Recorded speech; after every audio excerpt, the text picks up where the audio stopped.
Hello there. I am sitting in my 2014 second generation GA8 Honda Fit manual transmission. So this car didn't originally come with these steering wheel buttons, these ones right here. However, it did come with these hands-free talking Bluetooth buttons from the module or whatever. So what I've done is I've actually installed these audio remote switches off of that I got from AliExpress, and I actually installed them into this Android Auto head unit, which I also got off of AliExpress, and I'm pretty much just recently finishing it because I haven't even clicked it back into place yet. But if you're like me, you're probably struggling because it's quite unclear how to wire these switches in to that Android Auto head unit. So just for context, this unit is, I think it's an EKIY T7, 8-core, 128GB model. And yeah, 8-core, 8GB RAM, 128GB storage. And it's based off of an FYT 7862 Android tablet. So a lot of these Chinese units actually use the FYT 7862. EKIY, NaviFly, some other unpronounceable names. And if you actually look at the wiring diagram for the harness that plugs into it, you'll find there are two pins. Pin number 6, SWC2, steering wheel control 2, or steering control study 2. And then the other steering wheel control pin is pin number 7, which is steering wheel control 1, or steering wheel control key 1, or study 1. The name changes. It gets lost in translation a little bit.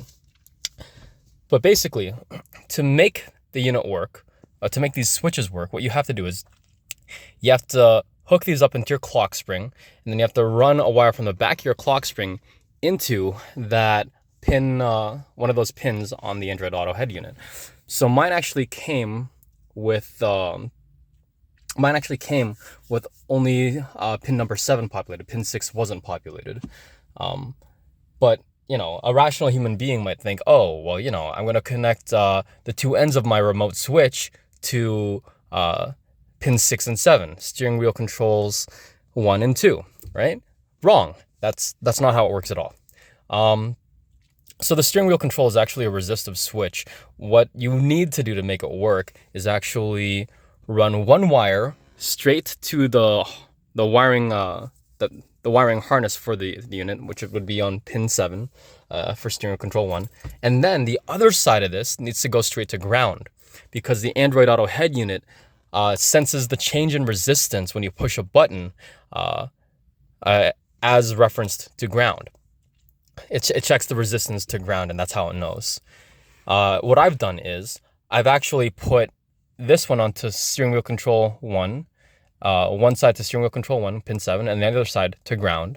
And then for this switch, I did the same thing, except I went to steering wheel control 2, or, you know, pin 6, and then the other side to ground. Now, if you do this, you don't have the second switch, you might have to actually just short that pin number 6 to ground.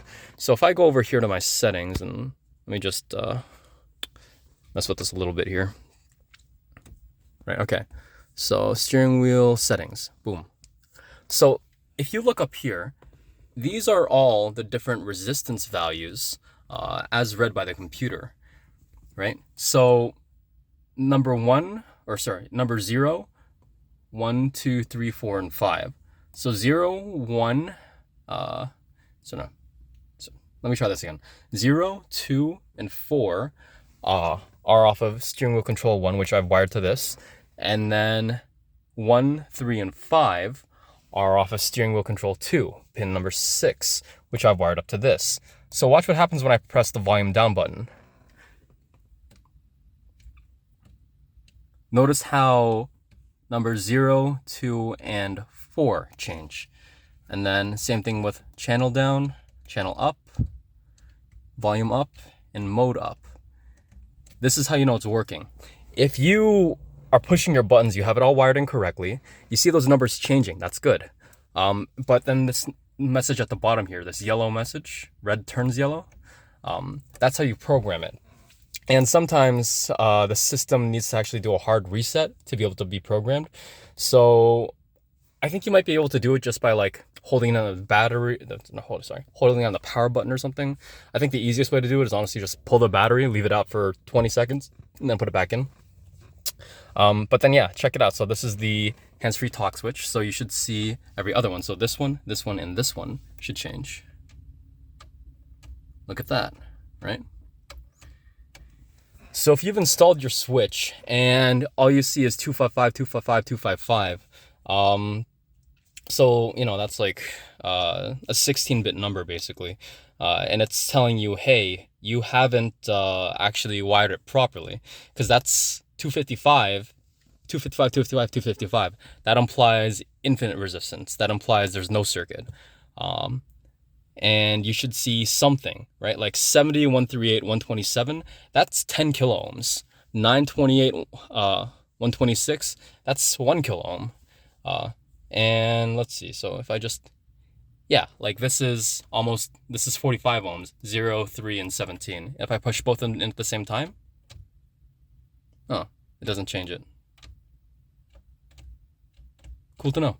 But anyway, yeah, so I'll just say it again to be 100% clear here, right? What I've done here is this remote switch, I've wired one wire straight to the pin 7 on my wiring harness, and then on the wiring harness to that Android Auto unit, and then the other pin straight to ground. So just bare metal anywhere that screws in. So there's a screw inside the wheel in the steering, inside the steering wheel behind the airbag. I didn't put it there. I actually ran a wire into over here and then put it on with a little crimp connector like that. You don't have to do that. You can just wrap it around a screw and then tighten it so long as it's solid. And then for this other one, this hands-free talk module, HFT module, I took one wire and I put it all the way to 6. And then the funny thing, this hands-free talk module from the factory is grounded on the other side. So I only had to run one wire for that. Anyway, I really hope that this helps, because it took me this is like a 5-hour job, and it didn't need to be. The only reason it took so long is because I had to figure all this out on the fly, because there was no tutorial or guide or anyone even really talking about this for this model of, you know, Android Auto head unit. But you know, this is what happens when you just order cheap shit off of AliExpress and expect it to work well together. You got to do a little bit got to get creative, got to do a little bit of work. But hey, you know, now I have my buttons working. Let me just show you what that's like, eh? So just gonna tilt the camera away because I don't want to show my maps. All right. Okay, so we got some music going. If I hit mode right now is the play button. Here's my volume down, volume up. All right, I'm gonna skip to next song, which is channel up. Look at that. Mode to pause it before I get copyright struck. Okay, there we go. So yeah, mode is my pause button. This is my Google Assistant button, and this is my return to the home screen button. So let's look at this. Oh yeah, I'm not on Wi-Fi, but yeah, you know, it's awesome because this stupid head unit doesn't come with like physical buttons, and it's such a hazard to like have to come over here and like try to like look at this and find the right button and then push it every time I want to change the volume. It's terrible. So I'm really, really happy to have this installed where I can, you know, while I'm driving, just with the ease of one thumb, do this. Anyway, good luck.